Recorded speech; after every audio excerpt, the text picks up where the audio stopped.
నేను మీ ఎంకేఎస్. ఈరోజు నేను ఎంతో డిఫరెంట్గా ఉండే కాకరకాయ ఫ్రై చేసి చూపిస్తాను. ముందుగా పావు కేజీ కాకరకాయలు తీసుకొని డీప్ ఫ్రైకి సరిపడా ఆయిల్ వేసుకొని కాకరకాయ ముక్కలు ఇలా దూరగా వేయించుకోవాలి. ఇప్పుడు మనం కాకరకాయ ముక్కలు వేయించి చూపించాను కదండి, అందులోకి ఒక పెద్ద సైజు ఉల్లిపాయ ముక్కలు ఇలా చిన్నవిగా కట్ చేసుకోవాలి. అవి ఒక మిక్సీ జార్లో వేసుకోవాలి. తర్వాత ఒక 5-6 ఎండుమిర్చి వేసుకోవాలి. ఆ తర్వాత 5-6 వెల్లుల్లి రెబ్బలు వేసుకోవాలి. అందులో 1 టీ స్పూన్ జీలకర్ర వేసుకోవాలి. ఈ మొత్తం ఇప్పుడు మనం పేస్ట్ చేసుకోవాలి.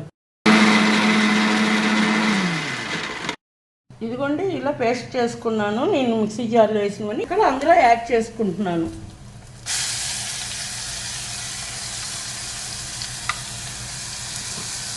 ఇలా మనం ఇలా మిక్సీ పట్టుకున్న పేస్ట్, ఉల్లిపాయ పేస్ట్ వేసి వేయించేసుకొని లాస్ట్లో కొద్దిగా కొత్తిమీర వేసుకొని గార్నిష్ చేసుకోవడమే. అంతే, ఎంతో టేస్టీగా ఉంటే కాకరకాయ ఫ్రై రెడీ అయిపోయింది. మీరు కూడా ఒకసారి ట్రై చేసి కామెంట్స్లో నాకు తెలియచేయండి. ఓకేనా ఫ్రెండ్స్? నా ఛానల్ సబ్స్క్రైబ్ చేసుకోండి.